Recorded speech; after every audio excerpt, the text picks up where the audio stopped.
काराकाट संसदीय क्षेत्र से स्वतंत्र उम्मीदवार के तौर पर, निर्दलीय उम्मीदवार के तौर पर भोजपुरी स्टार पवन सिंह ने एनडीए उम्मीदवार के खिलाफ नामांकन दाखिल किया था। चुनाव लड़ रहे हैं और अब भारतीय जनता पार्टी ने उन्हें पार्टी से निष्कासित कर दिया है।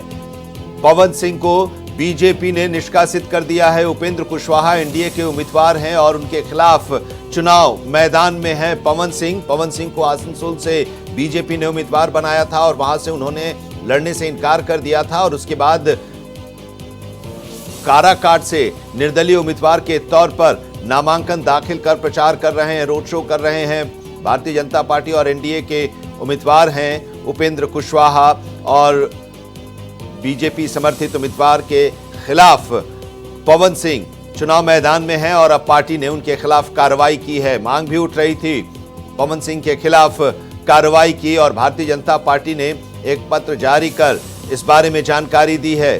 पवन सिंह को भारतीय जनता पार्टी से निष्कासित कर दिया गया है। पार्टी के और गठबंधन के अधिकृत उम्मीदवार के खिलाफ चुनाव मैदान में है काराकाट से।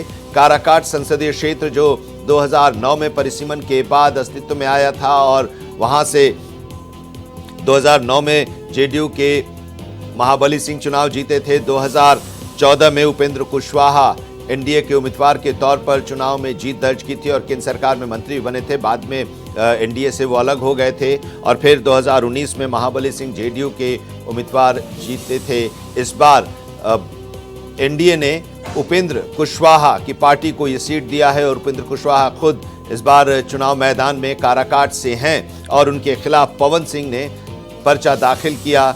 उम्मीद ये की जा रही थी कि बाद में वो अपना नामांकन वापस ले लेंगे, लेकिन वो चुनाव मैदान में डटे हुए हैं, लगातार प्रचार कर रहे हैं, जीत का दंभ भी भर रहे हैं और इसको लेकर कंफ्यूजन की स्थिति उत्पन्न हो गई थी और भारतीय जनता पार्टी ने अब कार्रवाई की है।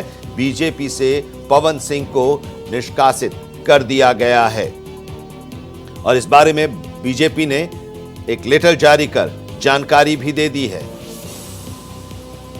तस्वीर हम आपको दिखा रहे हैं। पवन सिंह को बीजेपी से निष्कासित किया गया है और बीजेपी के एनडीए के उम्मीदवार हैं उपेंद्र कुशवाहा, उनके खिलाफ चुनाव मैदान में पवन सिंह को आसनसोल से शत्रुघ्न सिन्हा के खिलाफ बीजेपी ने अपना उम्मीदवार बनाया था, लेकिन उन्होंने चुनाव लड़ने से इनकार कर दिया था और बाद में काराकाट से निर्दलीय उम्मीदवार के तौर पर मैदान में आए और अब बीजेपी ने उनके खिलाफ कार्रवाई की है।